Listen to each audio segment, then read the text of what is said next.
Kevin. You are now live. Good afternoon, superintendents and guests. I want to welcome you to the Superintendent Webcast, Tuesday, May 19th. Thank you for joining us today. We have a packed agenda today. I know we do every week, but particularly this week, I have a lot to go over. You can see there from the invite all of the items that we're going to have a communications update, and then also want to make sure if you take nothing else out of this webinar webcast, make sure you are forwarding to your district and your constituencies the information about the class of 2020 tribute that Tony will go over. And then, of course, we're going to spend a great deal of time today on the guidance for reopening schools. We have an update on the completion of industry certifications and dual credit lab courses. Want to thank KCTCS, CPE, as well as KIA for their cooperation, and you'll hear about some of those items that will assist districts and students in those efforts. And then, of course, accessing ESSER funds, and then also special education related issues to reopening. And then, of course, we will devote a large amount of time to answering questions. You can do that by going to the gosoapbox.com. And the access code is KDE COVID. And we're when we get to the question, we will take questions along with the subject matter as they're coming in, and then we'll obviously close out with a question answer period. But we will begin the question answer period by catching up on some questions that we were unable to answer on the last two webcasts. We have answers for those. In case you haven't seen those in the Q&A document, we will begin with those and then keep going through that document. So in the interest of time, Tony, I'll turn it over to you for a communications update.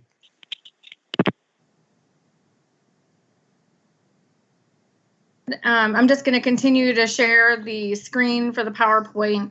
And once again, I just want to thank everyone for sending in all of your photos over the last, I guess it's the month. I asked you at the beginning of May to get those pictures turned in to us. And the result is going to be this 1 hour special that the Department of Education, in partnership with the Kentucky Workforce and Education Development Cabinet, has also been working together on a video that's being produced by Megan in our, shout out to Megan in OET office, and it's being put together right now. It is going to feature a number of commencement addresses from several elected and appointed officials across the state, including Governor Beshear, Representative Huff, and Senator Max Wise, and then Kevin, of course, and then State Board Chair Lou Young, and several others. And then we are also very, very pleased and very honored when we reached out to a few Kentucky musical artists, J.D. Shelburne and Lincoln Bridge, as well as the Kentucky State Choir, that they did not hesitate and said, yes, what can we do to help? And so we're very, very excited that we were able to pull this together. And the result will be this hour-long special that we will stream on a special KDE Class of 2020 YouTube channel. It will air this Saturday at 7:00 p.m. Eastern Time. You all can share that stream on your social media channels. If you have any questions on how you want to do that, or if I have any media listening that would be interested in sharing on your channels, please give me a call or shoot me an email, and I can share that with you. I also understand that the governor and lieutenant governor, and as well as other people who are featured, are going to be streaming on their channels as well. So I really, really appreciate the collaboration and help in really providing this help to give an appropriate tribute to our seniors.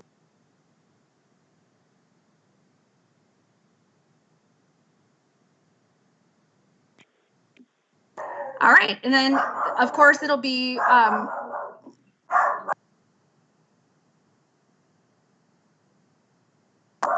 sorry, I apologize there. My dog is barking in the background.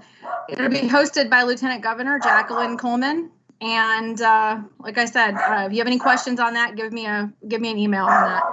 The other thing I wanted to mention to you Tony, is, while you're dealing with Fido there, I would like to just thank you. yeah, And, give me 1 second. And also the Lieutenant Governor's Communication Office, JT, and others. This is Kentucky's version of the event that was presented nationally on Saturday night, which frankly, to see the Kentucky content, of course, you had to go online, but my preference would have been that national ceremony had a little bit more representation of some of Kentucky and its art and its artists. But this is our time to do that. And we originally approached a television entity to do this, and they were unable to do it for various reasons. And I just thought it would be the end of it. And Tony, Lieutenant Governor, and the communications office just basically wouldn't take no for an answer, and that's the result that you will see Saturday night. And it is truly going to be a tribute to the students, because while the individuals will be talking and giving commencement addresses, you'll be seeing pictures, and the focus will be on the students. So I'm really looking forward to it, and a lot of work and effort has gone into this. Megan, particularly at KDE, took up the mantle on this to put this together. No pressure, Megan. So I would just want to thank you all for doing this. I think it'll mean a lot to the students. Yeah, we had, just to give you an idea, there was over 2,000 photos that were submitted through the Google Drive, all from the superintendents and from high school principals, from about 215 different individual points. And so we are including at least 5, if not more, depending on the quality. We had some of the quality was not as great for video from each school. So I'm really, really happy with the representation from each of your school districts, and very excited for you to see the final product. The next item is, we just wanted to reiterate again that we are searching for a new education commissioner. And again, this is very similar to what we had mentioned to you last week, and that we are inviting applications and nominations, and both of those links on the PowerPoint are clickable. So you can look at the brochure, and you can look at what we're looking for in our next commissioner, and you can submit materials. The deadline for, the best for first consideration is May 31st. So if Kevin, if you want to add anything to that, but I just want to continue to put this into our weekly webcast, so that in case you know of somebody that would be interested in putting their name in, or you think that they would be a great commissioner for our students and for our Commonwealth, please, please, please go ahead and get with our search firm, Greenwood and Asher, and let them know, so that we can get them to be part of this process. The only thing I would add, Tony, is that nomination process is not just for show. The nomination process actually resulted in Dr. Pruitt coming to us. That's how he became a candidate. So that is a viable way for someone to become the Commissioner of Education, is through the nomination process, not just through someone that the search committee finds or the search firm finds out there. So please take advantage of that. Superintendents, other school district leaders, you're best positioned to know within the state, and others that you may have come into contact with nationally that might be great candidates. So please take advantage of that. Okay. And then with that, we will move on to the next item on the agenda, which is the guidance for reopening schools. And I will hand the PowerPoint, or I will guide the PowerPoint, but hand this part over to Dr. Foster and Kay Kennedy. Great. Thank you, Tony. We will dive a little deeper into the guidance that was released last Friday. Let me share my screen quickly, and I will show you a couple of things. If you go to our webpage and go to the COVID-19 page, you will see that currently in the FAQ box, the guidance is listed there. And in the next few days, there will be another box here that says reopening. And so the current guidance and any additional guidance will be posted in that box. So I'm sure Tony will send something out when that is up and running, but I just wanted to let you know where to look for in the future. Okay, Tony, can you put the slides back up? Great. So if you've been through the guidance, you will see there are 5 things that we identified early on that as a district team that you all needed to make sure that you were working on with your district reopening team. We talked last week about the fact that you needed to work with your local public health and that you needed to make sure that you had a district health coordinator as part of that reopening team. And so the 5 areas that are outlined are identifying a healthy at work officer there in your district, establish a healthy at work communications plan, educate and train your employees, establish contact training protocols, and establish a calendar, enrollment, and attendance guidelines. Next slide, please.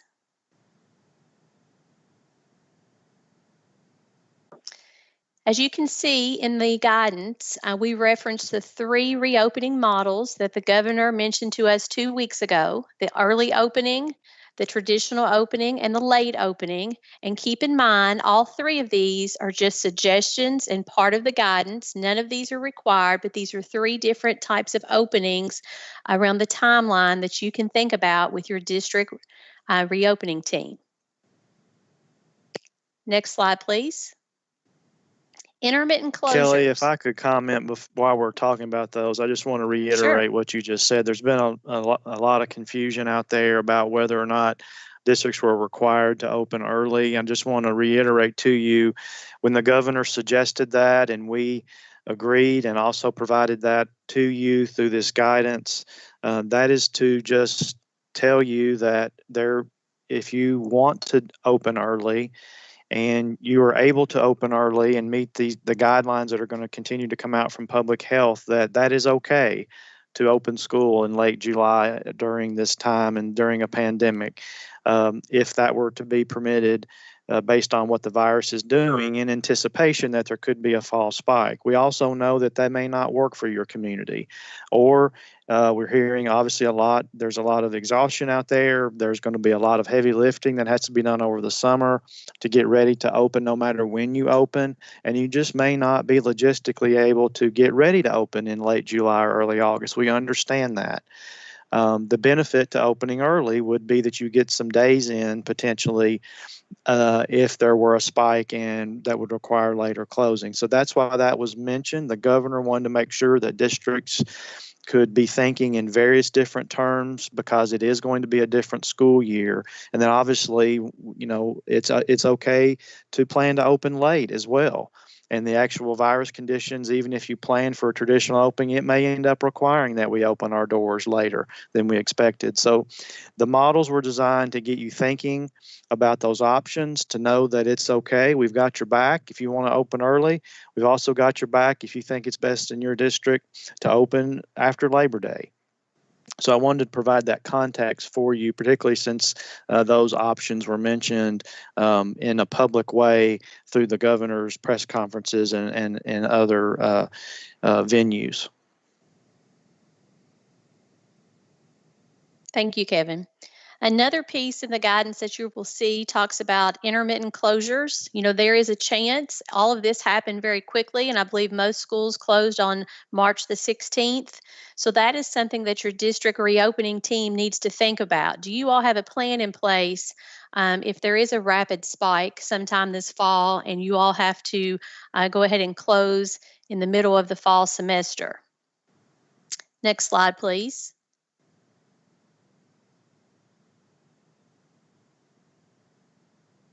Part of the framework of the guidance are around 4 buckets, and we mentioned these last week. Thinking about health and safety for all, maintaining quality teaching and learning, supporting exceptional learners, and school and district operations. And as I've mentioned before, this guidance is a cross-agency piece of guidance, and originally there were about 500 questions for you all to think about, and we were able to get those down to around 100. So these are the 4 areas that you all will need to be focusing on when you are thinking about at the local level reopening your schools either late summer or early fall.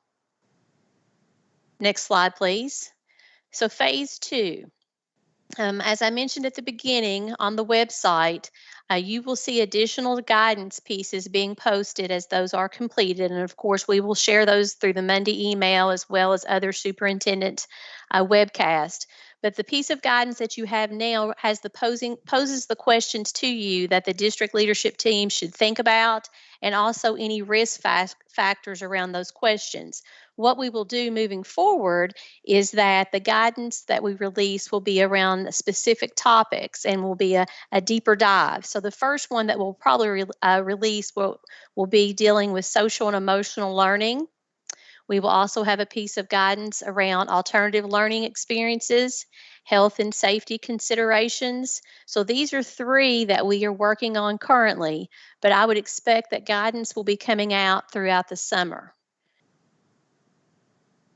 Kay Kennedy is also on the call with us today, or excuse me, the webcast, and Kay has been working very closely with public health. And I'd like to give Kay an opportunity to give you an update on where they are with their guidance and when we should expect to see it. Kay? Thank you, Kelly. The guidance that is forthcoming from the Department for Public Health has to go through several levels of approval. And from the time that we have discussion to when we actually see the document varies, just like it does with guidance that comes from the Department of Education. But today I have seen where the Department for Public Health has communicated to local health departments guidance related to the process for actually cleaning and sanitizing school buildings. So we will have that link up hopefully just as soon as our COVID page gets updated, we can add that link on the cleaning and sanitizing of school buildings. So that would be helpful for you to know what the expectation is there. We're also working with the Department for Public Health. Angie McDonald, our state school nurse, is working with other nurse practitioners on developing protocols around how you conduct entry into the building in terms of temperature taking, in terms of health questionnaires. What do you do when a student or a staff member presents with symptoms at the door, and how we can all contribute to the contact tracing that is going to have to take place if we have positive cases in the school building. So we are working very closely with the Department for Public Health, and we will link to the guidance that they provide. So you have one place to have the authoritative source. And we will also include anything that Department for Public Health recommends from CDC. And we are including guidance from national organizations around school health, transportation, other features in the operational area that will be helpful to you. So as soon as those become available to us, we'll add the links, and those will be available for you. Kelly, back to you. All right, I think that takes care of our presentation at this point. We will be glad to entertain any questions. I will also say, keep in mind, this is guidance. Nothing that is suggested in the guidance is required. And this first document is really something for you to sit down with your district reopening team and look at those guiding questions and try to determine what is going to work in your individual district.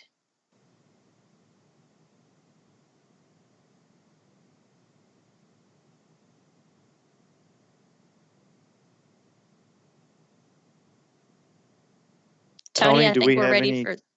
Yeah, I was just Well, going to. did Tony, you want do we to have any go? questions Well, related to this area?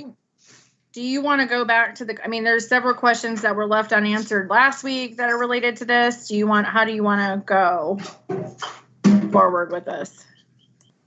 Why don't we just move on through the agenda, unless there's some that pop right out, and then we'll just take them all at the end. That's what I was thinking. Okay, so we'll just keep going, and then we'll just answer all the questions at the end. So David Horstman is up next with update on the completion of industry certs and dual credit lab-based courses. David? Thank you, Kevin. Good afternoon, everyone. I know this has been a hot topic in districts from parents and all. So we're happy to be able to share some beginning processes to start finalizing some of our students in these lab-based courses. So if we could go to the first slide, please. As Kevin said earlier, we've been working with our partners, that being Dr. Box from KCTCS and Dr. Thompson from the Council on Post-Secondary Ed, as well as Eugene Hutchins from KIA. And these are all tied together for this process that we're about to talk about. So beginning sometime this week and June 30th, the KCTCS facilities have been notified by the CPE that the governor's authorized in-person coursework for these students to resume under the conditions of the governor's Healthy at Work reopening protocols, and then any industry-specific guidance that would be issued by the governor's office for those particular programs. The students who return for these opportunities will be provided with the appropriate personal protective equipment. At this point, we believe that being face masks, some of the other things for the heavier type of programming like welding. Most of those students already have those in their own programs, but that'll be on a case-by-case basis moving forward.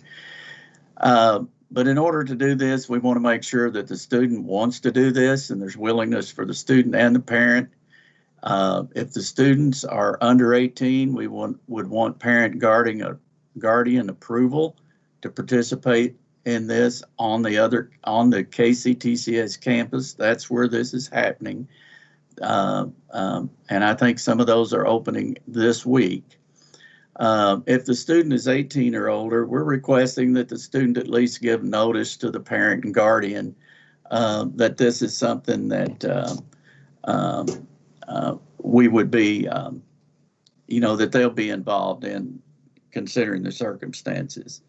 And this time and our priority here now is just for this class of 2020 seniors who we've talked about that really have taken it on the chin this year.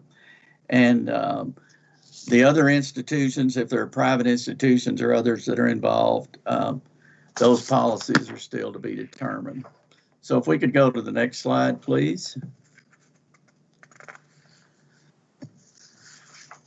The next slide is going to be talking about the requirements for students that would return to secondary facilities. So we're working right now. I've got a group of principals from area technology centers and locally operated technology centers and some leadership staff here at Office of Career and Technical Education, working on plans as to how we can approach offering this opportunity, hopefully by the end of June.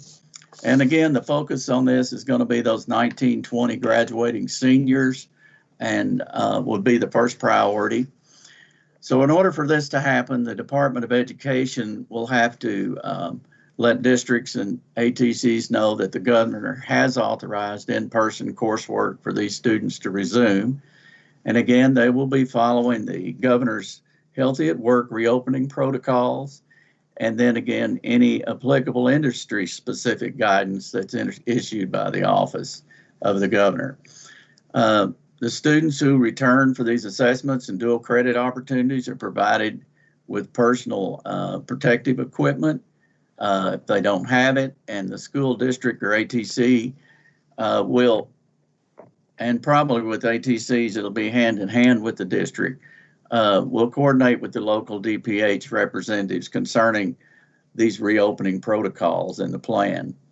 And again, we want to make sure this is on a request. It's not mandatory. If the student wants to do it and the parent's on board, and if they're 18 and over, they don't need parents' permission. We'd like them to let them know. If they're under 18, we have a waiver that can be signed if they're doing it at the college, and we'll have a permission slip for those doing at the secondary facilities. If we could go to the next slide, please. This next topic is one of the more complicated, being the Medicaid nurse aide. And we wanted to try to make sure there's opportunities for those folks, because this gets kids right into jobs as soon as they graduate.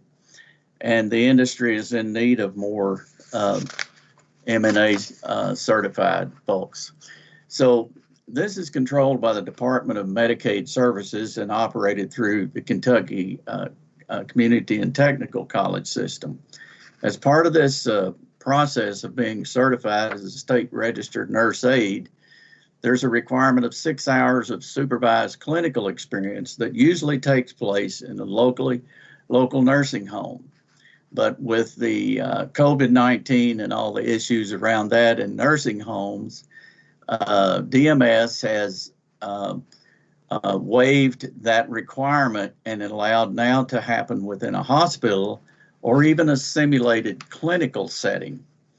So if one of those two methods are chosen, if these hours are completed within the hospital facility, the following conditions have to be met by the school district or the ATC. And this is the same as the process has always been, and that's to obtain evidence of a signed M&A facilities agreement and collect evidence of students' willingness and the parent and guardian approving of this to happen. Again, 18 and over, please notify. 18 under 18, we'll need the parent's permission. And if we could go to the next slide, please.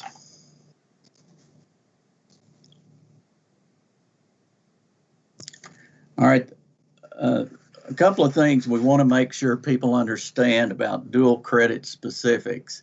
Now, first, for seniors, we've got a document that we're working on and the guidance that'll be coming out later today after this presentation to you about the lab-based dual credit completion guidance. And but each high school should be following up with their seniors directly who are impacted. And the student, should the student wish to take advantage of the course completion opportunity, the guidelines should be followed that we're going to be sending out. If the student decides not to complete the course, the student then should be withdrawn from the course. And again, KDE's been working with KIA, CPE, and KCTCS regarding how this impacts students on their out-of-pocket tuition payments, especially those non-scholarship students, how it impacts their future financial aid. So they should be thoughtful about what they're doing before they withdraw to make sure they understand all the issues. If we could have the next slide, please. When we talk about this, these specifics for underclassmen enrolled in these lab-based dual credit courses within the 2019-20 year that were not completed, they will be actually getting an in-progress or an IP with the college, and we'll have them input an incomplete grade into Infinite Campus for the time being. Then when they return later in the summer, the fall of 2020, they'll have until December 2020 to complete this lab-based coursework. Now, should a student wish to withdraw completely from the course, if their parents don't feel comfortable about them being out and in this environment or for whatever reason, it's advised, KDE is working closely again with KIA, CPE, and KCTCS to determine impacts on the out-of-pocket tuition payments for non-scholarship students. Next slide, please. But for those students, we want you to know that the current impact of the dual credit course withdrawals, now these are the ones that are on scholarship, not the ones that have paid their own. Provisions within House Bill 352, 2020, that's our budget bill, protects the students from loss or reduction of their dual credit scholarship funds from the spring 2020 semester due to the inability to complete due to the COVID-19. And again, there's no such provisions for those who withdraw from non-scholarship dual credit. Right now, I think there's discussions going on. That'll be something that'll be decided by the individual colleges. But at any rate, a withdrawal from a dual credit course due to COVID-19 will result in a W on the student's official post-secondary transcript. And underclassmen who withdraw from the dual credit scholarship will be allowed to retake the course again, utilizing the future dual credit scholarships. And I think our next slide is about some contact information. If you have questions beyond what we do today, you can call our office. Myself or Leslie Slaughter, Kylie Whitaker, be glad to help you with any questions you have.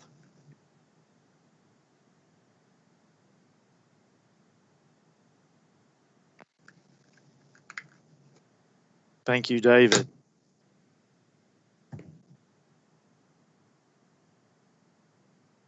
Next, we have Associate Commissioner Robin Kinney on the issue of accessing ESSER funds. And as a reminder, if you have any questions for David on the previous presentation, we are going to be taking those questions at the end. Feel free to go to the Go Soapbox. The access code is KDE COVID.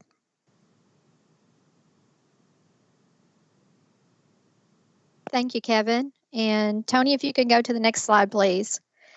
I feel like we've been talking about the CARES Act for so long now that I could probably just turn over my online to any one of the superintendents out there, and they could probably spit back how much we're receiving and its uses. But repetition is powerful. It helps us to learn a little bit more each time and make sure that we all have a common understanding of what's going on. Of course, the CARES Act, we will be drawing from two pots of money, the Elementary and Secondary School Emergency Relief Fund, and that's what I'm going to talk about more today. Out of that $193 million that Kentucky will be receiving, about 90% of that coming to school districts.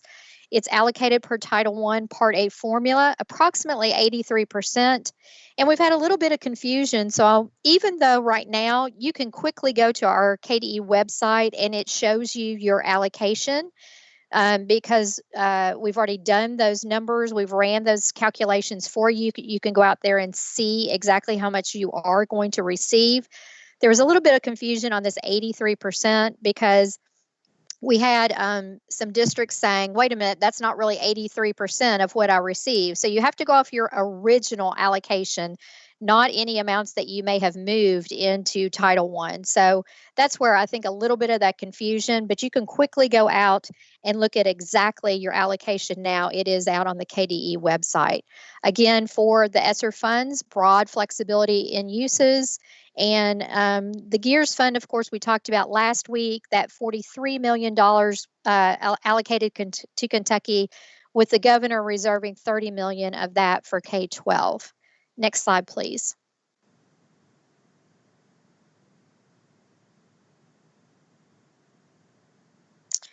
So we have talked about both of those funds. ESSER and GEAR will be awarded using the Title I Part A formula. We've asked districts, superintendents to complete assurance documents in GMAP. And I can report to you as of about noon today, we had about 90 assurances that had already been submitted to the department through GMAP. That is a combination of both ESSER and GEAR funds assurances, since there are separate assurances for each one. And after those submissions are received and processed, districts may request funds through the federal cash request process, which your finance officers are very familiar with. Also, as a reminder, those funding matrices are available on our KDE website at the location listed on the slide. So we've just added columns for each of the CARES funds for ESSER and one for GEARS, and that will help you as you're trying to think about your expenditure process. And this does go back, eligible expenditures can go back to March 13th of 2020. Next slide, please.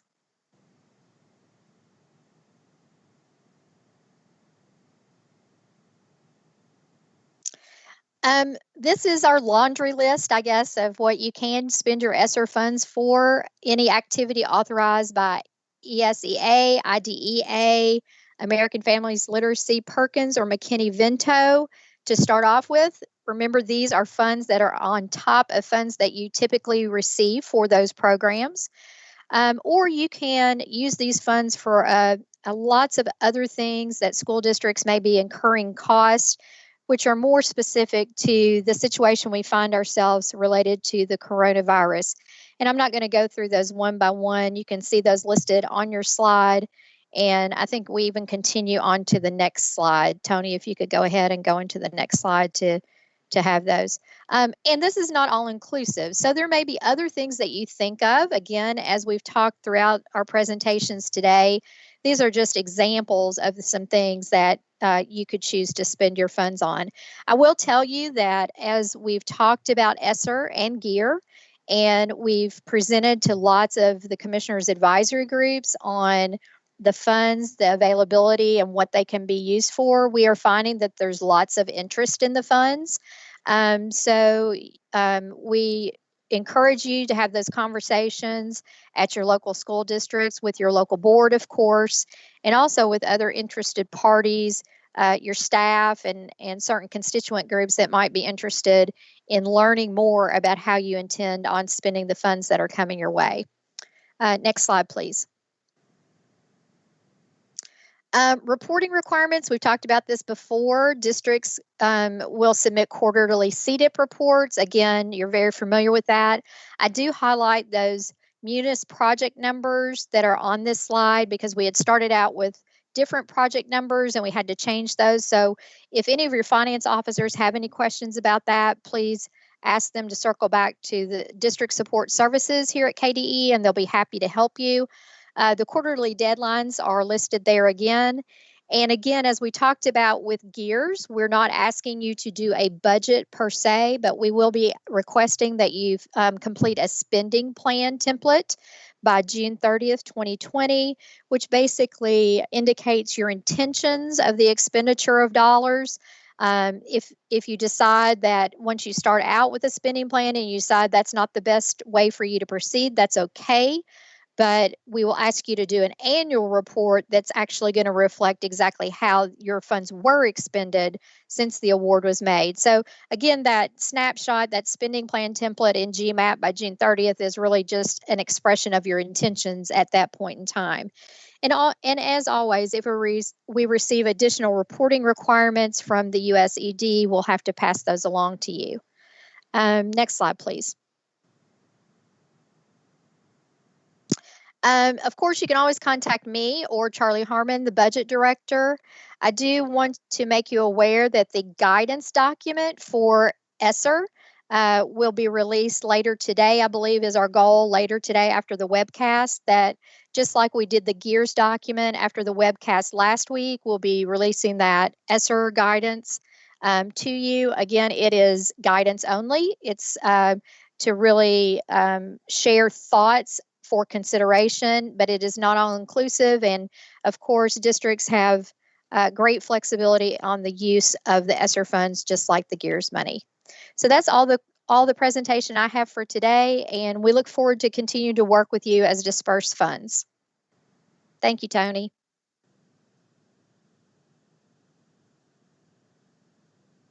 Thank you, Robin. Next up, we have a discussion of considerations for reopening for special education, presented by Associate Commissioner Greta Hilton, Sylvia Starkey, and Veronica Sullivan.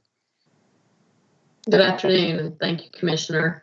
As districts begin to work through the decisions around reopening and you're examining the reopening guidance, there are a few things we wanted to draw your attention back to as you think about what could potentially be some of the most vulnerable students within the district.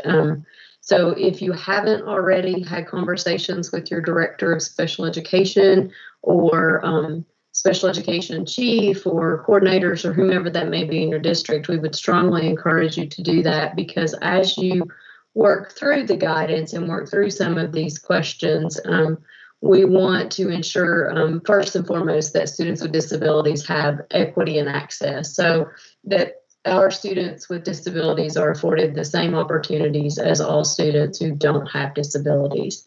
And in thinking about that, there may be situations in which schools reopen, but maybe medically fragile students are, it may not be the least restrictive environment for certain students that have significant medical concerns.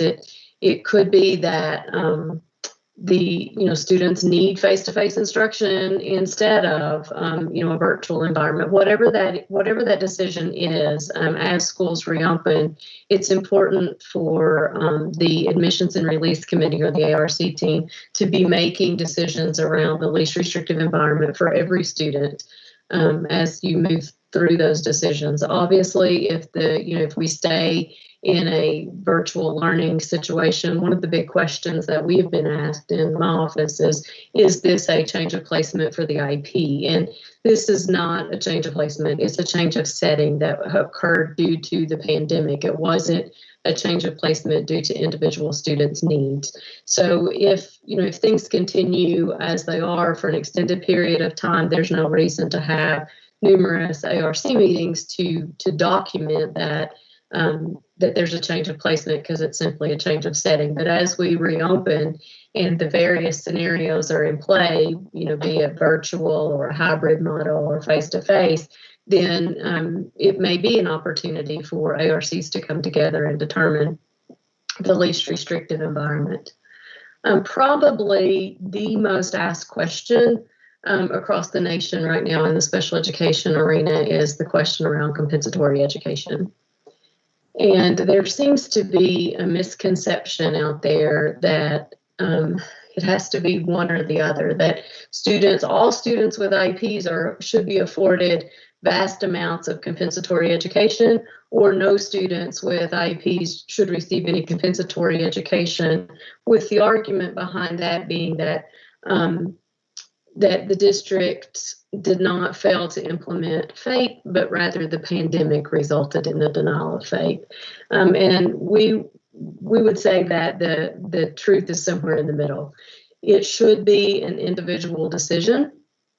The ARC should be making those decisions. And way back when we first went to remote learning, one of the first things that we advise districts is to document the amount of services provided as well as the amount of services missed. And the reason for that is this situation right here is because if services are missed and they're unable to be provided due to the pandemic, and an example of this might be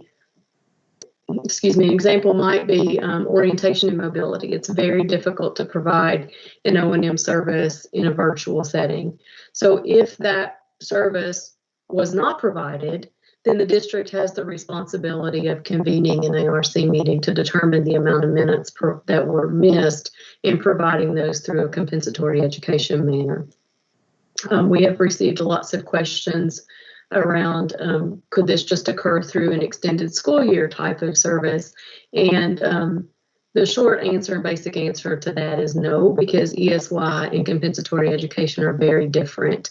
My staff currently are working on guidance and doing a great job. We hope to get that out within the next week around the differences between ESY and Comp Ed. There's actually a Sixth Circuit decision that came out of Kenton County several years ago that specifies compensatory education being the recoupment and of skills already taught. So in short, and I'm oversimplifying this, but ESY would occur when a student has recoupment and regression issues for skills that have been taught. Compensatory education would occur if skills weren't taught or denial of FAPE occurred.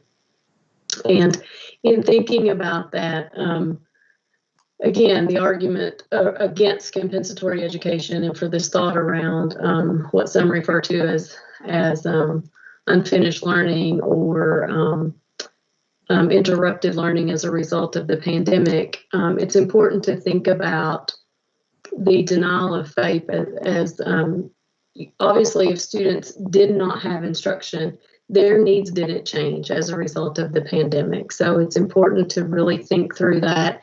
Look at the data. If students were provided the instruction in a comparable alternate form and continued to make progress in light of the pandemic, then that student may not be entitled to compensatory education. But again, the ARC should make these decisions.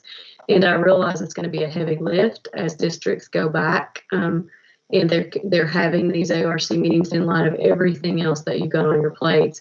So the recommendation that we're providing is for directors of special education and coordinators and other leaders in the special education field to really be working with those case managers to prioritize the needs of ARC. So again, students who have not had services, that would bubble up to be, those kids at the forefront for ARC meetings, compensatory education, while those who may continue to make progress would be maybe the second round of ARC meetings. So again, and that comes into the bullets that are on the slide that you can see around progress monitoring and data analysis. Being able to have some type of assessment, for lack of a better word, to determine, if there were regression and what extended school year services you might need to provide. And it's also important to note that ESY and Comp Ed can occur simultaneously. They are not the same thing, and both can be in play at the same time.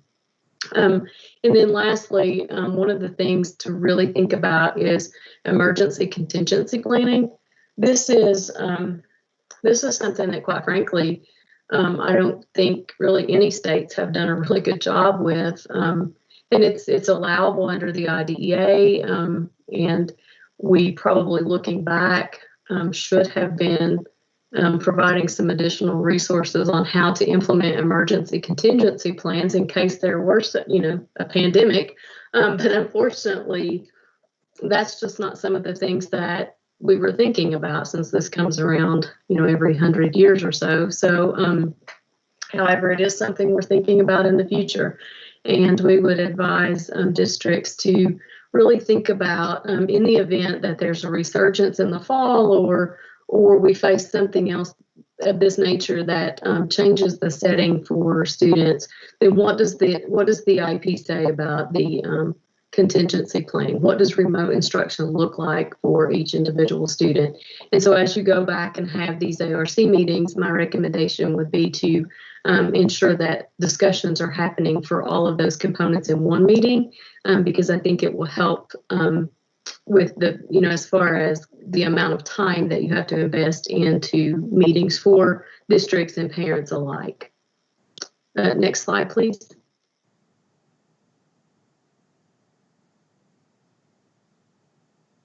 So the next couple of slides really are just simply questions to consider, and I won't go through all of those, but these are the high points, and they are not an exhaustive list of questions that you will be thinking about when thinking about students with disabilities. But some of the most important questions: how will you enforce social distancing in all special education environments, including students who may be medically fragile or who may need one-to-one assistance or supervision? And then thinking about students also with extreme behavior concerns. I mean, how do you ensure equity and access for these kids while also ensuring that their health and safety is paramount? Next slide, please.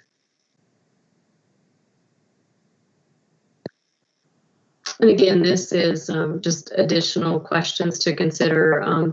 If students are not present, then how do you continue to provide FAPE? Again, that goes back to the contingency planning. So just some list of hot topic questions for you to think about while you're planning. And on our OCL webpage, there's several national as well as Kentucky as well as office specific resources and a list of frequently asked questions for specific for students with disabilities.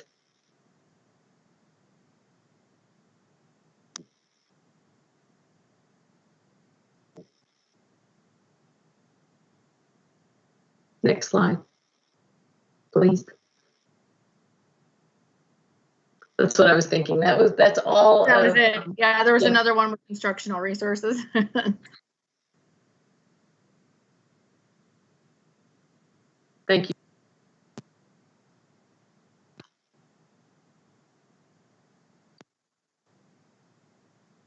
All right, Tony, I think we're ready to start with questions.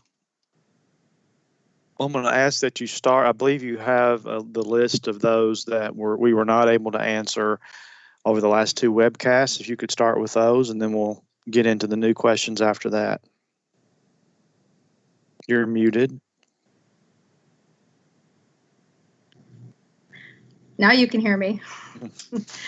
Okay. So we'll start with the first question, which was regarding NTI days for the 2021 school year. Do we have a beginning number that we would be allotted, or would we take in 10-day chunks similar to this year? That was the question. The answer that we have come up with is an approved NTI application for 2021 gives the district the opportunity to seek approval for up to 10 NTI days per KRS 15807 in parentheses 9. The General Assembly or governor will have to extend the number of days, and neither has done so as of today.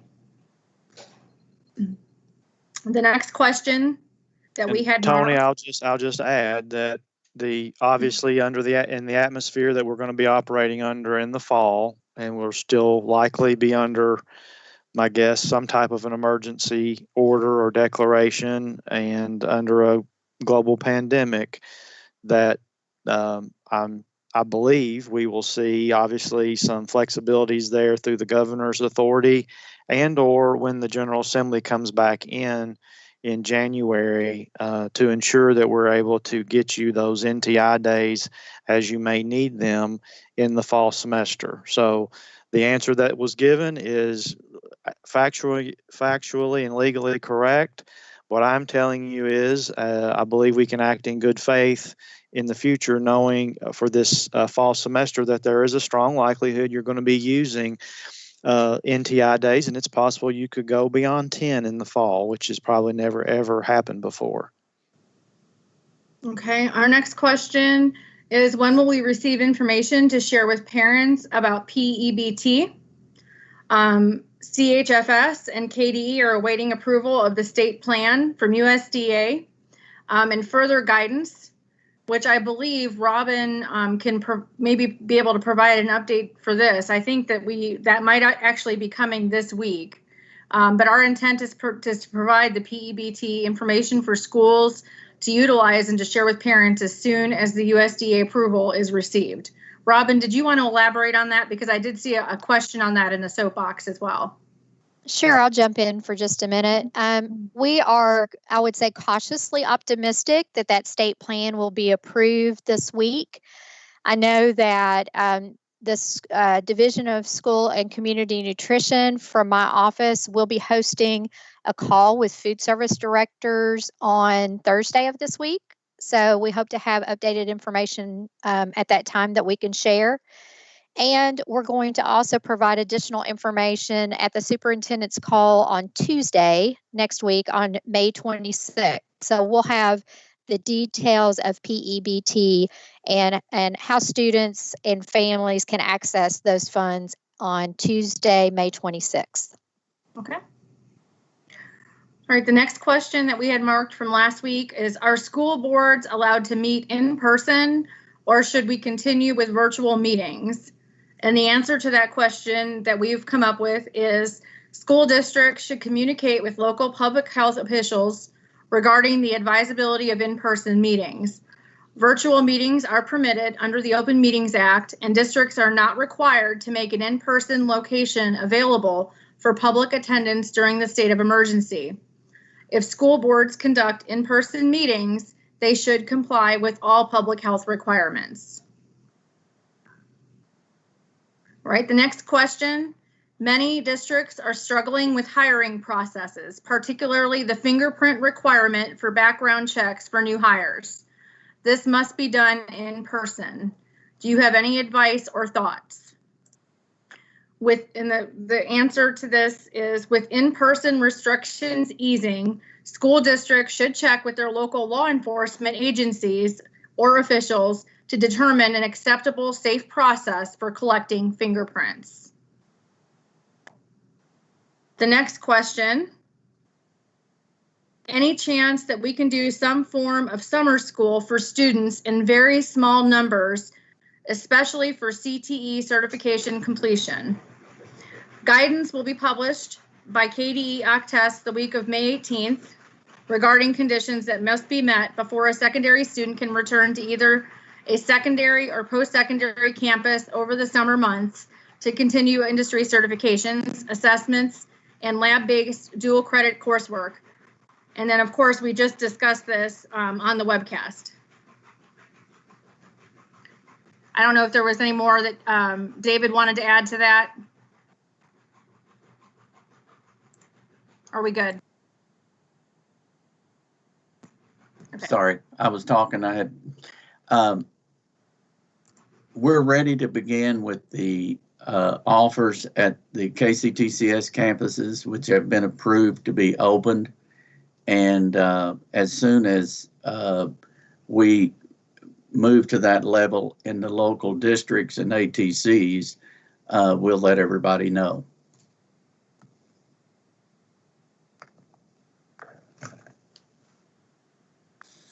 Okay, the next question that we have is, are you considering that if we start schools with limited students, that would indicate it is not a totally safe environment yet, and parents would most likely not send their children back to school?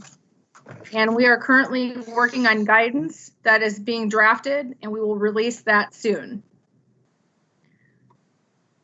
If we do alternating days for students, how would we count that?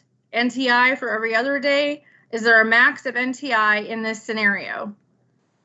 And the answer to that is these scenarios are being worked out, and we have no decisions or recommendations yet. Tony, if you could go back to the previous question about the students that, about the environment not being completely safe. Mm-hmm. I believe that the guidance document that was just issued talks about the, and I forget what we call it. It was pioneered, or I first learned of it through Boyle County Superintendent, about being able to provide instruction through virtual means to students or families that don't feel comfortable sending their students back into the school environment, and then conducting in-person classes using social distancing and all the other requirements from public health in the school building. Kelly, can you comment, or Kay, on that? Because I believe that question, that directly answers that question.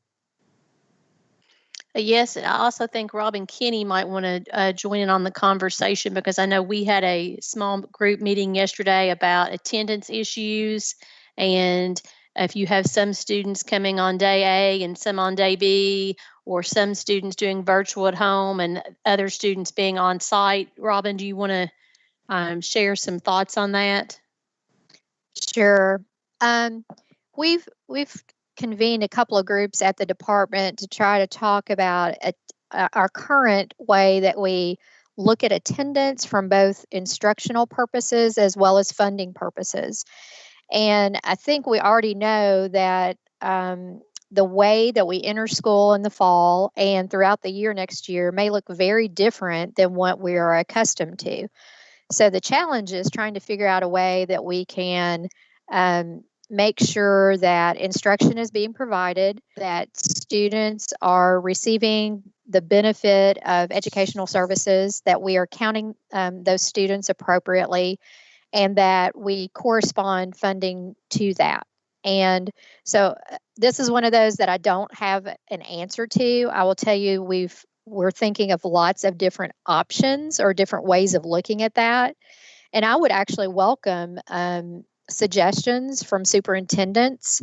I think there's a couple things we have to keep in mind, because we do have a budget that has already been passed by the General Assembly to date, and it's kind of what we have, the funding that we have to work with. We've heard some suggestions throughout the calls about maybe going to a membership model. So that is something that we have been discussing. We've been discussing the value of having at least some level of certainty or some level of, so that you can have expectations, again, for planning purposes, if you choose any one of these different models, because you don't want to pick a model and then you're finding out that the funding doesn't fit. But I will tell you that we already know the funding doesn't really fit any of these models right now, and the statutes don't fit and the regs don't fit. So I think we're trying to explore any and all options and welcome your suggestions. I would encourage you, as you bring forth suggestions, that you think of in the context of not only for your individual district, but how it works across all our districts, because that is the biggest challenge whenever we start talking about funding, is how do we do it so that we do it for all instead of just one. So we are having those conversations, don't have solutions just yet. All right. The next question is going, I can't remember where I was on that one, but I think the question was, if we do alternating days for students, how do we count that? NTI for every other day? No, I think I already asked that question. Sorry, I didn't mark that one. Or is there a max of NTI in this scenario? And the question was, these scenarios are being worked out and no decisions have been made yet. Has anyone seen go ahead. I would just add, and so to summarize both of those questions, we know that next year, particularly next semester, is going to be a very unusual year. We're all on the same page in that we want to educate all kids. We don't want any kids sitting at home because they're scared, or their family is scared, or their family has compromising health conditions and not receiving an education because of that. That fear may be very well founded. And so we want to be as innovative as we can, knowing the legislature doesn't meet till January, but knowing we're likely to still be under emergency order. We want to try, and that's what Robin was describing. We're having these discussions to see how we can work through the process to enable you to fulfill these plans. Okay. The next question that was left over from last time, has anyone seen the child care recommendations from the governor when they are allowed to open back up in June? This impacts districts that offer a child care program. The answer is guidance is currently being drafted and will be released soon. Okay, the next question is, when will school districts be informed of their CARES Act funds? 633F as in Frank /613 F as in Frank award amounts. The answer is district allocations were posted on May 15th. They may be found on our COVID page, and there's also a link that we will provide that is also provided that we can send to you. You mentioned in the beginning of last week's webcast that there would be a lot of flexibility during this time, including waiving legislative requirements. What are some of the requirements that could possibly be waived? The answer to that question is the Kentucky Board of Education has taken action to waive previous provisions of multiple administrative regulations. Furthermore, the board or the Department of Ed relied upon an executive order to waive statutes requiring in-person civics tests for graduation and EOC tests for certain early graduates. These are things that took place during this previous school year, and if your district has a specific waiver request, you can submit the request to the Department of Education. Will there be a summer feeding program or flexibility with breakfast and lunch for those on the virtual program who cannot come to school for health reasons themselves or with family? This scenario where school is in session, but some students are attending virtually due to health concerns, might be resolved in a few different ways, with some requiring waivers for operation. The intention of state agency and USDA would be to provide meals for all students, but the particular child nutrition program to be used is hard to determine at this time. Here are some potential solutions and requirements. SFSP utilized for homebound students. This would require waiver approval to use if NSLP is being served at the schools. Number 2, NSLP provided for homebound students. This would require waiver approval as well. Number 3, CACFP at risk. Meals could be provided after school day is over, but this would not be breakfast or lunch, but rather supper meals. The other question is how to count days and hours if we have alternating days with half students. Teachers would still count each day as one. The answer is teachers would get credit for each day, even if they had half the kids. The alternating days scenario posted was never contemplated by the current system. Exactly how alternating days would work in practice is being researched by the Department of Education. And Tony, related to all of this, and this again is, related to some students coming in, some students not, and that could be for their own fear or compromised health condition, or it could be because when we get public health guidance, and there will be public health guidance coming talking about social distancing in a school facility, maybe you have to have an alternative calendar to reduce the number of people in your building, all of those scenarios. But I do want to point out that in the school district that talked about the plan for addressing whether or not, trying to figure out how many students would not feel comfortable coming back into the building, even if the building was open, that district will be conducting a survey this summer to see exactly how many families feel that way. And I think that was a very good idea for other districts to try in some form or fashion reach out to your families the best you can to see if, given various scenarios, if you would have a population of students that would refrain from attending at all based on any of these conditions. Okay.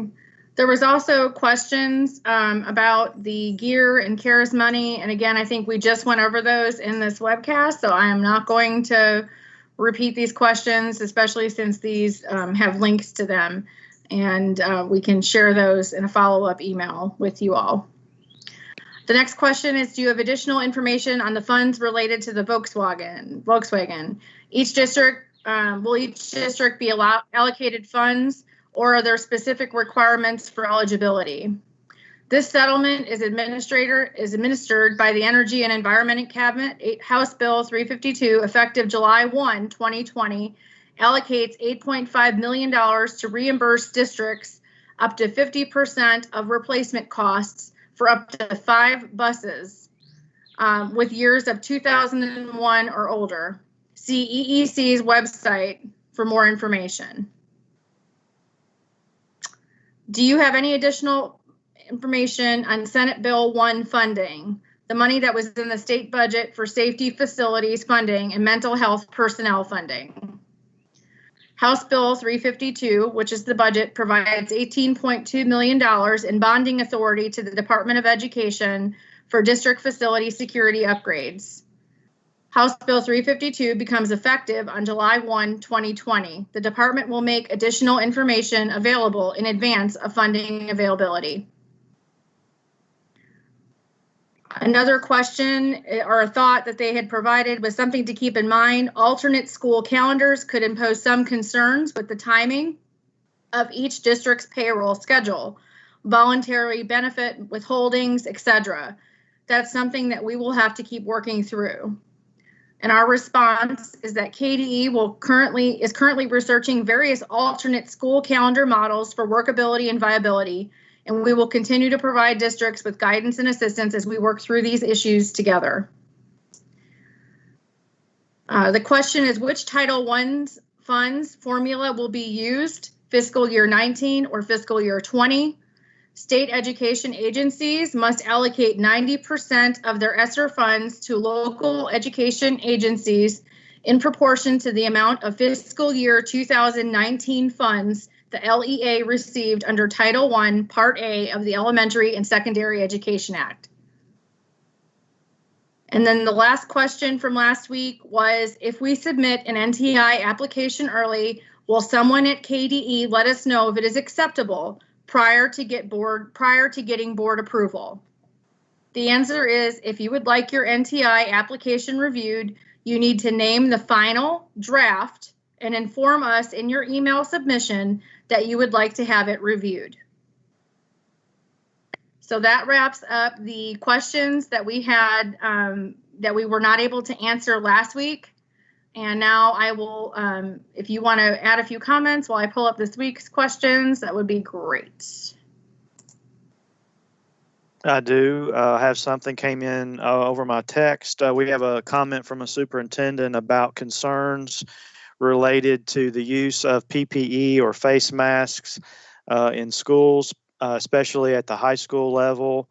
And we do anticipate that the public health guidance will require the use of PPE next semester, at least initially, and possibly on throughout the semester. And then the comment was about it being hard to identify who is behind the mask and worried about safety. So I'm going to ask our friend John Akers. John, you don't have to answer that right now, but John's and his shop over at the Kentucky Center for School Safety have been really helping us run down some of these very, very specific issues that affect school safety and could have unintended consequences. So John, if you would add that to your list, I think that is a great, it's a safety issue, obviously dealing with PPE. And Jennifer, if you could flag that. I can't see whether John's on or not. Just in case he's not on, let's follow up with him by email.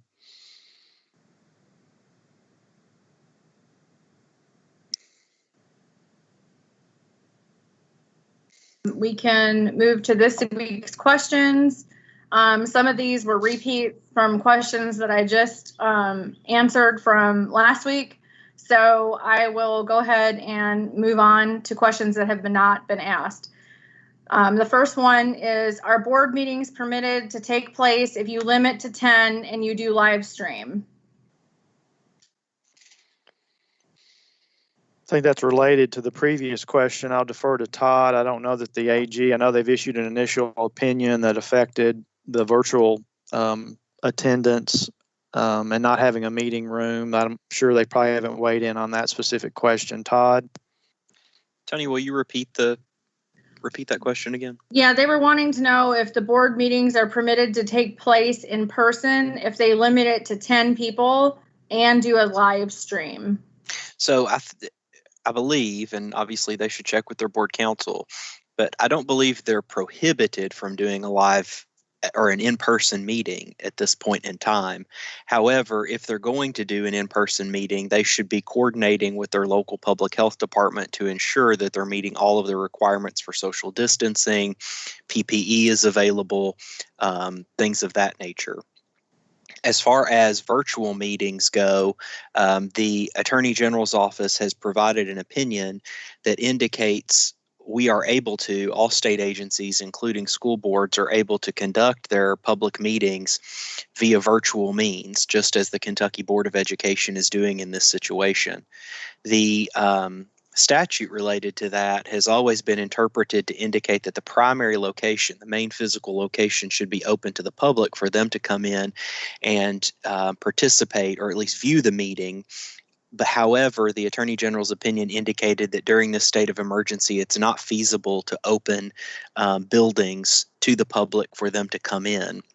So in lieu of doing that some type of either live stream, television broadcast, radio broadcast should be provided for the public to listen in and see what's happening in the meetings. Okay. Can the Department of Education share its, quote, healthy at work plan as an example or model to be utilized or modified at a district level? Tony, if you'd like, I'll take that one. Okay. This is Robin Kinney. Part of my responsibilities in the Office of Finance and Operations is not only to help service local school districts, but my office also supports the activities and functions at the department. The department has received Healthy at Work guidance from the governor and from the personnel cabinet here in state government. It came to all state government agencies, and we're happy to share that with local school districts so they can see what advice has been given to us as a executive branch government agency. Of course, just like our districts, we're going to have to modify or enhance the department's plan because we need to operate a little differently from those guidelines for our area technology centers and also for the Kentucky School for the Deaf and Kentucky School for the Blind, which are both residential facilities. So in addition to the good guidance that we've already received from as a state government agency, we'll also be kind of modifying those, especially for those areas of our department that have students involved. So we're happy to share that, and we will post that on the COVID-19 website.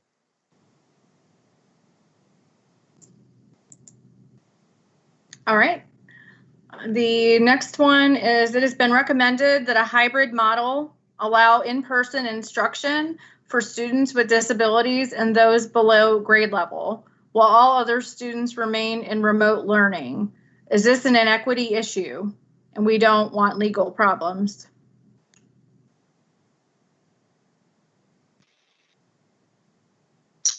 Thanks, Tony. I'll jump in on this, and Todd may also want to say something, but yeah, it goes back to what I was saying earlier about equity and access for students with disabilities.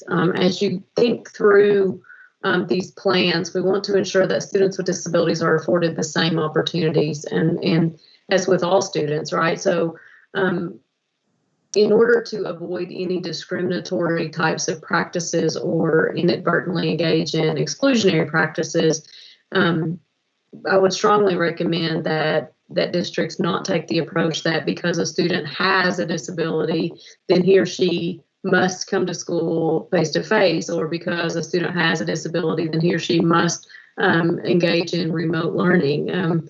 If those decisions are made due to a student's unique needs, then that should be done through the ARC committee, and the ARC should determine what the least restrictive environment is for a student. Excluding on the basis of a disability would be a really bad idea. And this is Todd. I agree with Greta on that. Her point is a good one.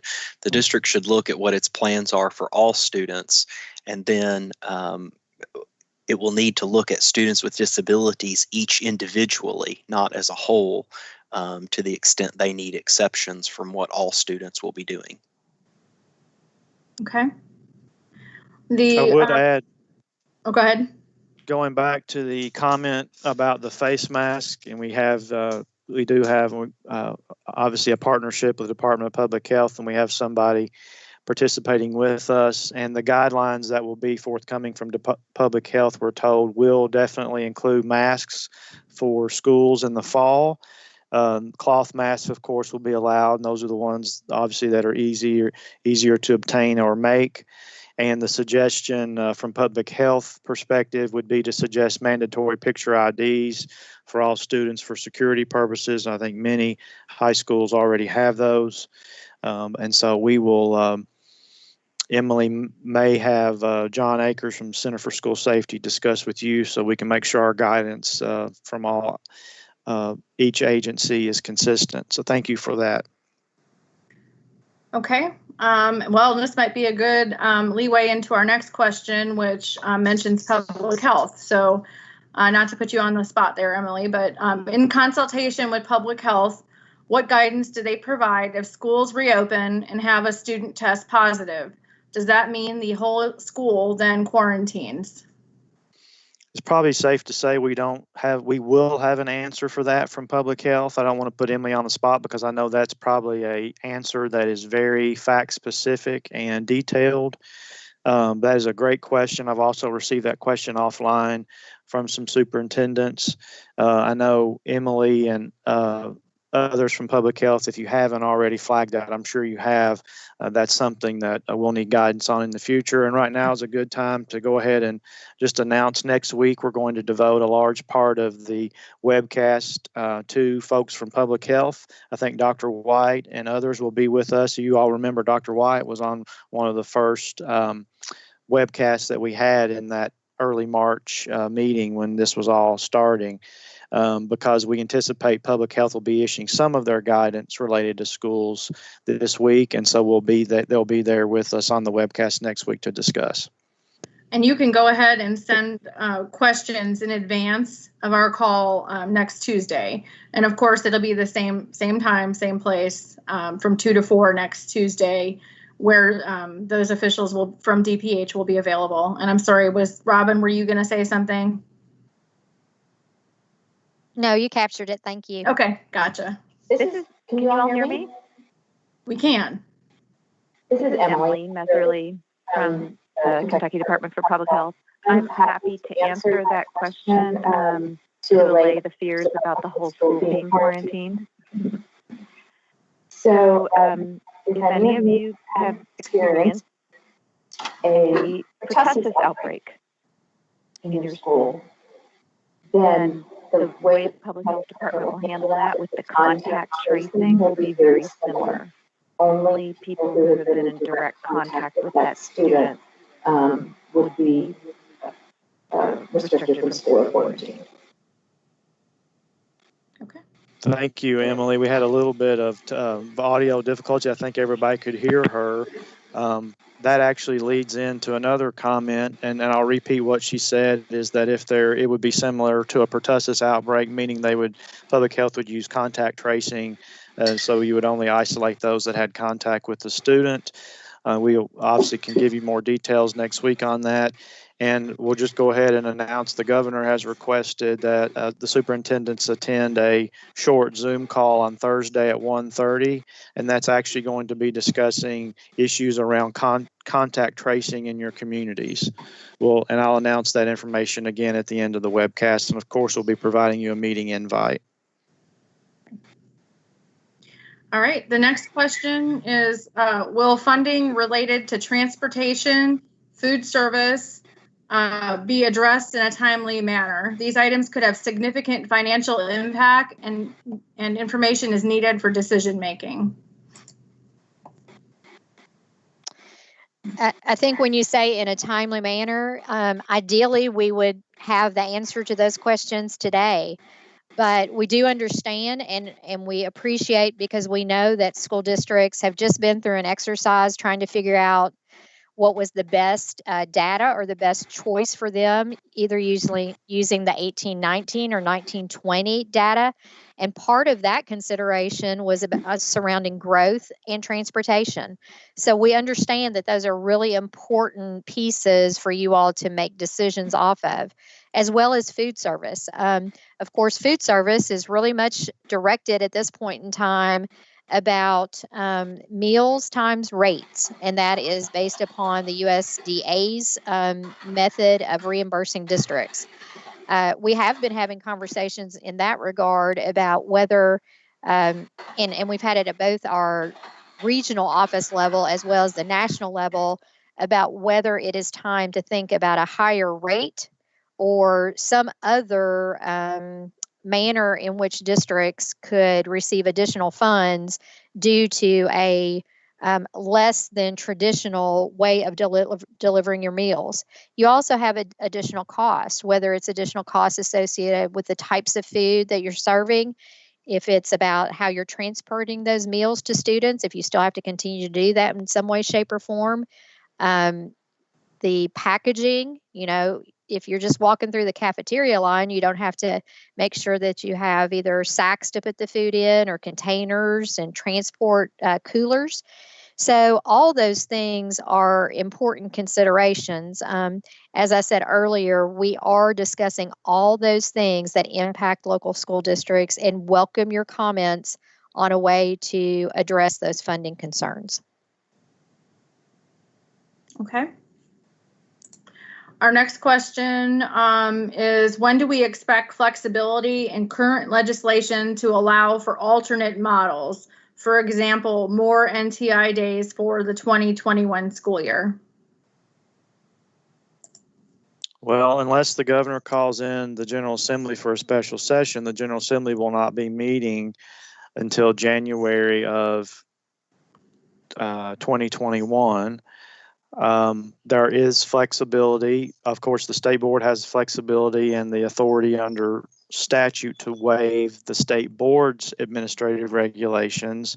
And then there is some authority that the governor possesses under the Emergency Powers Act or emergency powers that he has that, for example, we utilized for, I believe it was the civics test. And so we will be looking at those avenues to try to get where we need to be before, if the General Assembly is not called in and can act, if we need that type of relief in the fall. Okay. Todd, do you want to, or Tracy, anything I left out of that? No, I think that's where we're at. Agree, that is the case. While the state board has a lot of flexibility in its ability to waive administrative regulations, those administrative regulations are frequently derivative of statutes that are put in place by the General Assembly, and we have less ability to just grant waivers for those. That requires some more work, either the General Assembly coming into session, as Commissioner Brown indicated, or working with the governor's office on his executive authority in the state of emergency to waive those statutes. The next question, there apparently is a letter that has been sent out by Senator Wise through several channels that they've received, and it seems to suggest that they should not open until August 24th. And they just wanted to know if that's their understanding, and if they want options to go to school fewer days next year if needed. I'll generally describe the letter that's being referenced, and then I'll let Todd or David Cook explain the details. Senator Wise issued a letter to me and others reminding us of the bill that was passed in 2017. I believe it was sponsored by Senator Thayer, that it's been called the boat dock bill, and it was designed, there was a discussion, and there's always been a discussion about various employers in the summer. Often they want more consistency when school calendars begin and end, just because of the employment that they utilize from student workers at these facilities. And generally they're summer type boat docks or water parks, those types of things. And so that bill was a result of that. It was a compromise, and it was gave districts a lot of kind of incentive that if you started school after August 24th or 26th, I forget the date, then you got certain incentives in your calendar for those purposes. So Todd and David, do you want to explain that? And that the letter from Senator Wise, as I interpret it, is a reminder to districts that exists. And it exists, and it might provide districts some benefit that they may not have or forgotten about if they were to begin school after that late in August. I agree, Kevin. I believe that the letter was reminding districts of that option that exists in law already, but I don't read it to suggest that districts should utilize that. I think those determinations are made at the local level by the local school board based on whatever is best for those individual communities. And Tracy confirms that date is August 26th. Okay. All right, moving on to our next question. We would like, when they say they're looking at two models, weekly alternating AB model, half face-to-face while the other works on PBL at home. If granted, unlimited NTI, a Monday, Tuesday, Wednesday NTI model, half the students coming in on Thursday with the other half on Friday. Would they be on the right track with that model?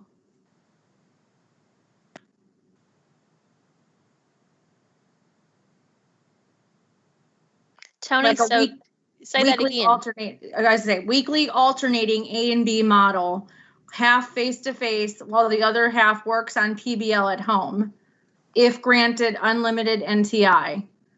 And Monday, Tuesday, Wednesday NTI model with half the students coming in on Thursday, the other half coming in on Friday. And they want to know if they would be on the right track. Well, if they're referencing being on the right track as, having fewer students in their building at one time, I would definitely say yes. I don't think there's a right or wrong answer. They're going to have to take into consideration the number of students enrolled in each building, their bus routes, the number of buses that they have. So, alternate models is really thinking outside of the box. So I don't think any one alternate model is wrong or incorrect as we kind of think about moving forward. It's going to have to be what best works for the district, their students, and their families. And I think some of this will become more clear after next week's call with public health, based on the guidance we anticipate they will issue this week. That will give a little bit more specifics on the social distancing requirements that schools are going to need to meet. Maybe you have a school that already has some extra classrooms that you could spread folks out, and it may not be as much of an issue as another school that does not. And then that school may have to actually, to achieve social distancing, you may actually have to go to an alternative model. So there are going to be all kinds of combinations depending on the footprints of your buildings, the square footage, the layouts, all of those things. Okay. There is a question about if they can hire additional certified staff members to teach their medically fragile students virtually, if there would be a waiver of specific certifications so that they can utilize teachers who may not be certified in a specific subject area. Do you follow, or do I need to repeat that one? Could you repeat the question, Tony? Sure. We may have to hire additional certified staff members to teach our medically fragile students virtually. Will there be a waiver of specific certifications so that we can utilize teachers who may not be certified in a specific subject area? So I think this question is aimed at teacher certification waivers. So Sylvia Starkey may want to weigh in. But if I'm understanding the first part of it correctly, I think the first conversation that we would want to have with the district would be around medically fragile students and their least restrictive environment, because it may be that it's not necessarily that all medically fragile students are on remote instruction. Again, that's a case-by-case situation in which the ARC needs to weigh in on what the best environment for the student is. And with regard to waivers, there's a process in OCL for submitting those waivers and then moving those forward. I don't know if Sylvia wants to say anything about that or not. Yeah, they're called program teacher assignment waivers. So if you anticipate that would happen, then you would need to submit the program teacher assignment waiver and go through that approval process. Okay. All right. The next question is, we have a follow-up question to Comp Ed. What funds should a local district use to pay for Comp Ed services due to the current circumstances? So this is one of those situations, and I think we have received some questions from districts around the use of CARES funds and GEARS funds. And or the general fund or IDEA dollars for the use of compensatory education. And while those additional funds are, can be used for compensatory education, I think it's very important for districts to weigh out their maintenance of effort requirements under the IDEA. And I think that there's some finance people from OCL on the line, either Chris Thacker or Jonathan Compton or Carla Miller, or any of you on to weigh in with some additional comments around the MOE requirements? Yeah, this is Chris Thacker. With regard to the use of funds, it's something that districts would need to think about consciously, because the U.S. Department of Education has indicated that they're not going to request any waivers to the IDEA, which would include the IDEA's maintenance of effort requirements.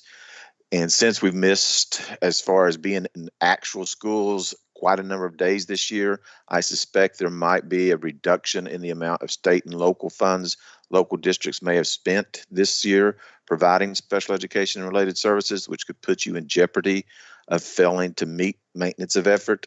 So it might be in your best interest to examine where you are in your expenditure of those funds, and it may be a priority to spend state and local funds for this purpose so that you don't get in a non-compliance and potential payback issue with regards to maintenance of effort requirements of the IDEA. Okay.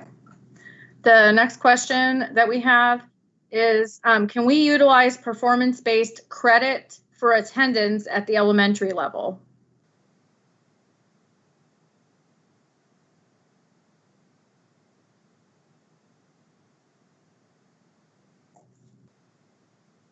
Is anybody online that can answer that one, or should I mark that one? Let's Tony, mark this is that one. Amanda. Yeah, I would, but can you read that one more time, please? I just want to make sure I heard it correctly. I may be able to answer it, and if not, we'll mark it. Okay. Can we utilize performance-based credit for attendance at the elementary level? For attendance. Okay. Yes, let's mark that. That's something we're still talking about. Okay. Thank you. Sounds good. No worries. Next question is going to be for Robin. Why was the ESSER distribution less than 83% of the Title I allocation? So I think we talked about that briefly in the presentation.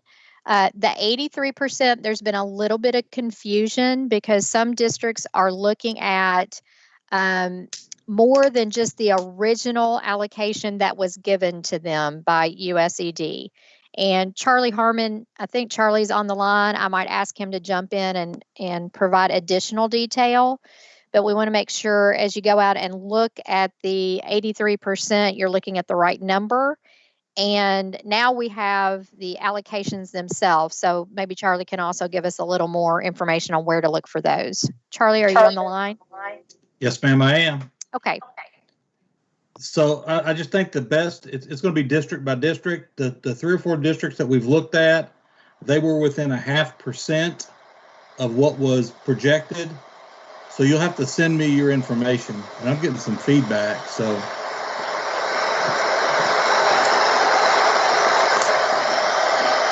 It might be me or might be somebody else. It sounds like someone's got a load up. Okay. So if my email's on the contact sheet, if they'll send me a list, a request on who they are, I'd be more than happy to get back to them this afternoon.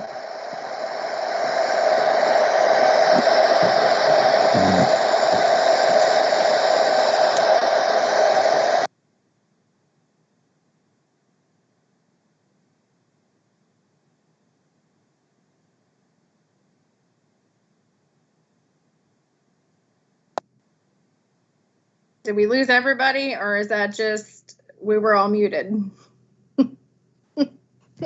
I think we all got muted. Okay.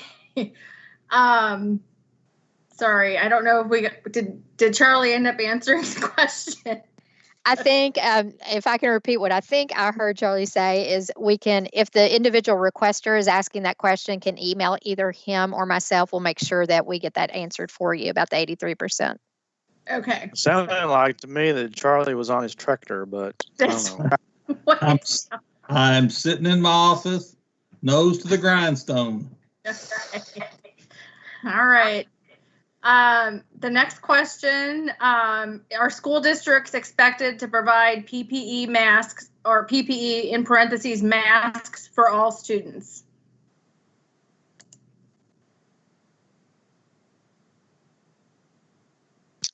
I think the Department for Public Health will address that more fully at Tuesday's call, but it is my understanding, at least based upon right now, that the expectation will be students will be wearing masks in the fall, based upon where we are right now.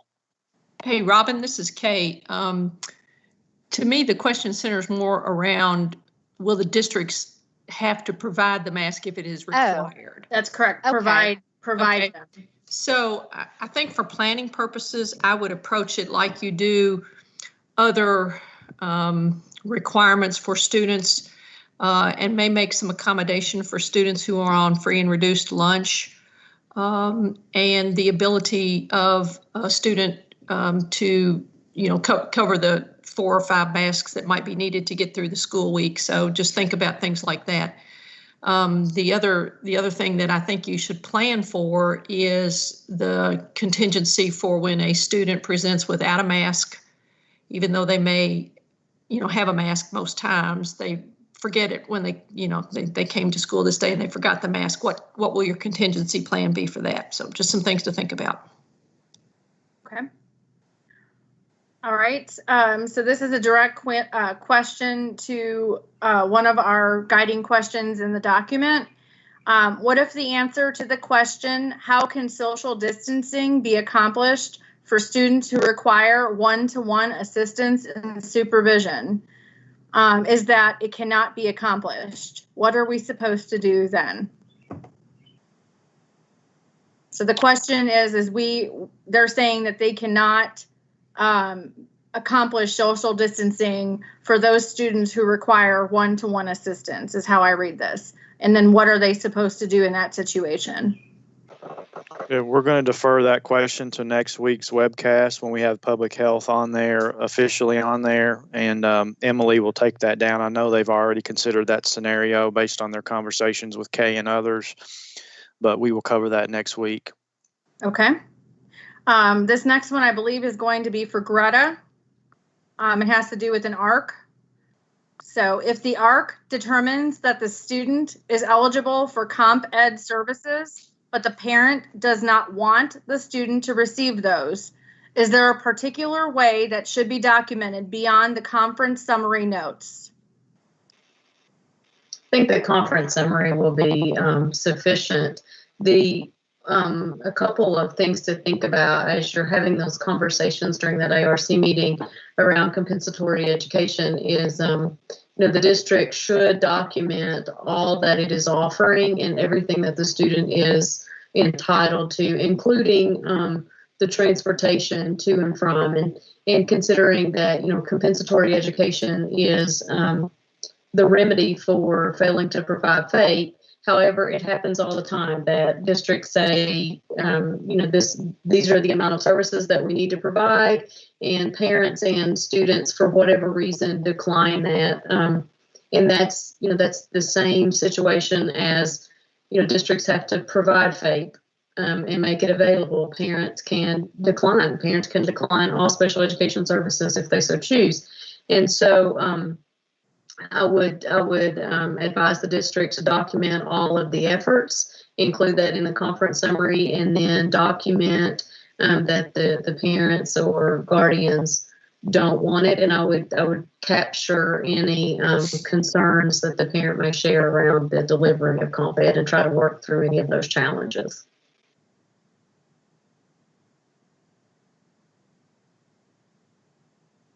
The next question we have is, what about this? This is going to be a dual credit. So David Horseman, what about students who are not I guess maybe it was not, sorry about that.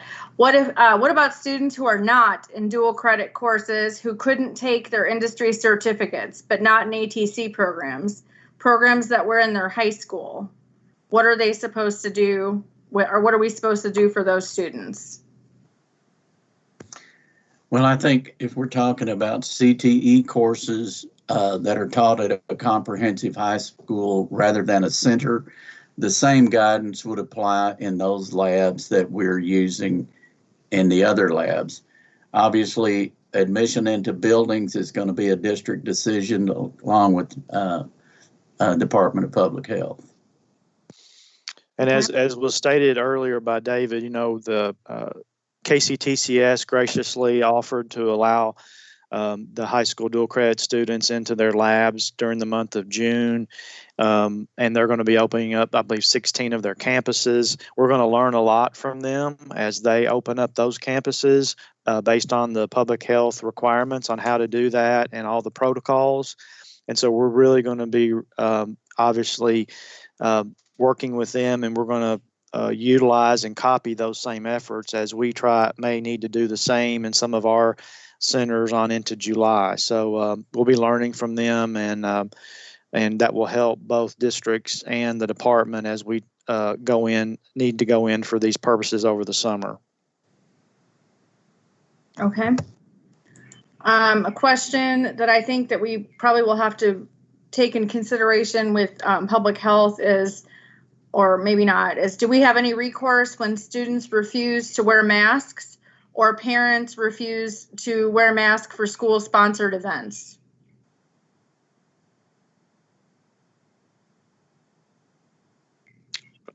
That may be the most popular question that we have to deal with next year. I only hope that we start seeing some masks that are acceptable, that also are popular with students, whether they have, for elementary kids, cartoon characters or whatever they may be. Maybe that might be the key. But I think that is something that obviously that's a school. It's not only a public health issue, but could result in a conduct disciplinary issue. But then we also have to be mindful there will be some students that could have some health issues that districts will need to work with their local health department as to whether or not a mask would be something that is appropriate for them. Okay. This is going to be another one, I believe, for OSAL in Greta's shop. What will compensatory education look like for students, particularly those with severe disabilities who already spend much of the day in an MSD resource classroom setting, things such as after school hours, summer months, etc.? So compensatory education in and of itself must occur outside of the regular education day, because it's in addition to what's already being offered, simply because it is really the provision of the previously denied FAPE. So it really doesn't matter if a student's in an MSD classroom or if a student's in a full collaborative setting for a mild disability. It still must occur outside of the regular day. The provision of compensatory education must occur or must be planned and designed by the ARC. So again, that's a unique individual decision based on each student's needs and based on what denial of FAPE occurred. Okay. The next question is KDE communicating with our post-secondary institutions about student teaching and what that might look like this school year, depending on what model a district implements? Yeah, hi, this is Rob. I'm happy to take this one. Met with the public deans yesterday and had a long conversation around what field placements are going to look like. And we're getting a variety of input from post-secondary, and we're kind of seeing two different things. One, we understand in districts, I hope you do too, that it's going to be critical to have student teachers participating in field placement, whether they are there on a blended model with the teacher and the students on the days that they're in, and hopefully participating with NTI if you're having to have an NTI day. We know that several districts allowed student teachers to continue to participate throughout NTI, and they were able to complete all 70 of their regulatory required days. Where we get into some concerns on the other side are some districts did not allow student teachers to participate in any way, shape, or form after they switched to NTI. So that's going to be a concern. We understand that there have been some districts who said that they won't host any field placement students. The observation field hours, the 200 hours that students have to get before they're admitted to a prep program, our education prep providers are trying to develop some virtual options so that they can gain some of that instruction. We want to work with our districts and our EPPs to see if we are in more of a virtual or a blended learning environment, if we might be able to stream some classrooms so that students can participate that way. But as far as student teaching goes, we're going to have to really work closely with the districts to determine how we can help support our EPPs and keeping that teacher pipeline open. And I would imagine that as you all are reopening and contemplating how to deal with COVID slide, having an extra adult who's training to be a teacher might not be a bad thing to have for support at a really good price for you in your classrooms.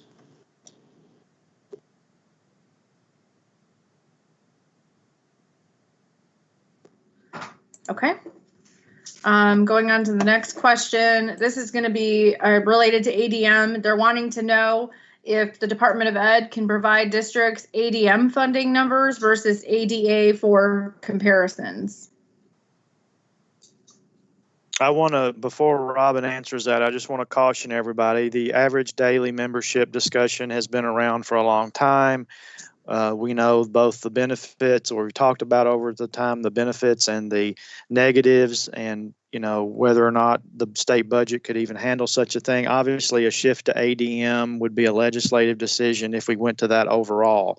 I think when Robin was talking about membership, we're talking about a stopgap measure we may need to use in the fall if we are trying to help you fund these hybrid models so that we educate kids that need to have a public education, but because of the virus, either because of social distancing, we have to educate some of them at home a few days a week, or because, as we stated earlier, there could be a percentage of your students that don't want to be in the school environment because of their own health condition, or they live with somebody with a compromised condition.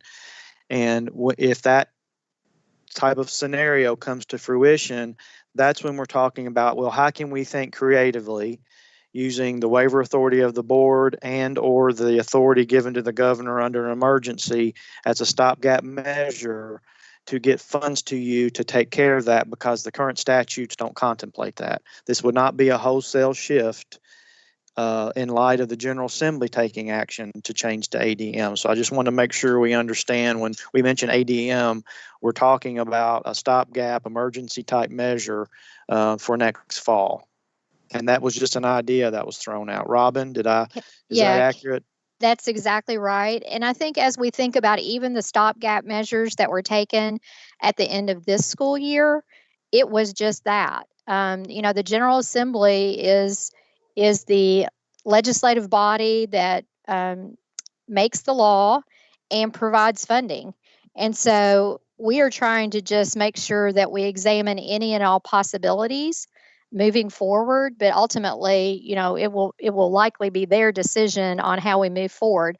And I think we were acting, even though it all seems still very hurried, and we're trying to react very quickly, we do have a little bit of time. And I know districts should have already, in a regular school year, you would have already had all this planned out. But we do have to be thoughtful about how we proceed. We are always worried about unintended consequences, especially when we're talking about something that really has to fit 172 school districts.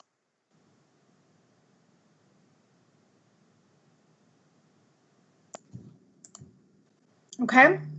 All right, we are going back up. Looks like we're getting to the end of the questions for the day. They're saying that if ADM is not an option, then would ADA from 1920 be used again? And that is a decision that the General Assembly could make in time for that to come to fruition, because they will be in session for their normal session in January of 2021. Correct, Robin? Yes, we've actually talked about whether, in terms of predictability, one option could be, now that districts have been through the exercise of looking at their 18-19 data and their 19-20 data, could one option be just carrying forward that another year? Of course, that impacts districts with growth. So if you have growth in the upcoming school year, how do you handle that? So really, we have to think a whole year ahead as we try to plan and predict what's going to happen this year. But that is one option of many options that we're still thinking about.